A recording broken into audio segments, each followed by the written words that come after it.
Andrew, thank you very much for being with us today. My pleasure, Moustafa.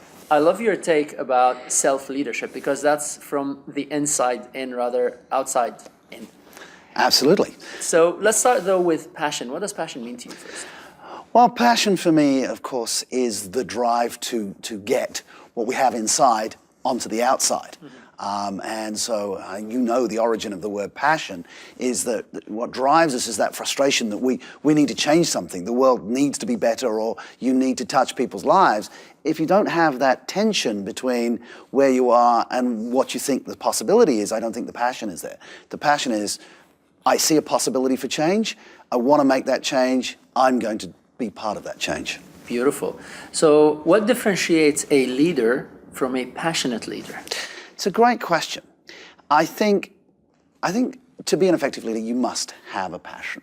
So I'm not sure there is a distinction between. I think you could be a leader by title, but a passionate leader is somebody who's become intentional. They said, I'm leading because I have a cause. I'm leading because I see further than the people that need to follow. If we know the path, we don't need a leader, we just go ourselves. If we're controlling people along the path, we need a manager. We need a leader because they can see further, or they've traveled that path before and they want to take others on that journey. So if somebody's taking you on a journey and they have no reason to go to the end, no passion. If that leader says, I know where you could go, I know you could be better than you are, I know that we as an organization could do so much more with our company, then I think you're going to get a passionate leader. I love that.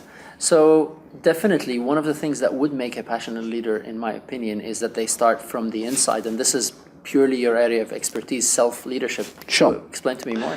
Well, the definition that myself and my co-author from the 2012 self-leadership book, Dr. Anna Kazan, we articulated self-leadership as the practice of intentionally influencing your thinking, feeling, and actions towards your objectives. So it's intentional influence of self first.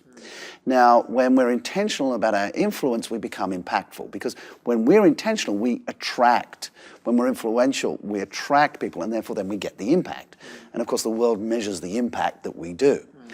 The inner game of self-leadership is 3 S's. Self-awareness, I know who I am, I know my strengths, my weaknesses, my areas for development. My self-confidence, I know my skills, my strengths. And self-efficacy, my belief that I can overcome challenges, take the feedback, adjust, and do it again. So the self-efficacy is not I can do it, it's I can learn how to do it. I love that. And I love the intentional part, because a lot of people are what I call an accidental hero. They might have found themselves in a position, they got somewhere, but they never last, and they start dragging themselves out. So how does a leader, and everybody is a leader in life, find passion when times are tough? Because it's easy to lead when things are going well, because there's momentum driving you, but it's when the sea is getting up and down that you find if you know what you're doing. Well, paradoxically, I think actually it's easier. I never wish adversity upon anybody, but neither do I wish that you don't have adversity. Because often it's when life throws us a curveball, when we've lost everything, lost a job, lost a business, lost somebody we love, that everything gets stripped away, and then we get to really examine ourselves. Now, some people go to pieces, and some people find their core and go, okay, all that other stuff didn't really matter. This is what's really important to me. That's happened to me at least twice in my life, where one, financially, I was stripped of everything. I'd gone from very wealthy to absolutely nothing. And one in relationship where everything was taken away from me. And in both those scenarios, after the initial shock and sucking your thumb and wanting to crawl under the covers and hide in a cave, you reach deep and go, I have a reason to live, and therefore I have to work on myself to come out of this. And each time I came back stronger, more intentional, and able to help more people. I like that, I like that. And so if you would summarize the whole experience of passionate self-leadership in one advice to people, what would you tell them to do? I think if we realize, I mean, I would go to the cemetery. I would realize that we only have a short time on this planet. If you want to be passionate, we're going to be dust. We're going to be worm food so soon. What are you going to be remembered for? What are your grandchildren going to talk about you? Have something, because if you stand for nothing, you'll fall for everything. I think money, health, it's all going to go.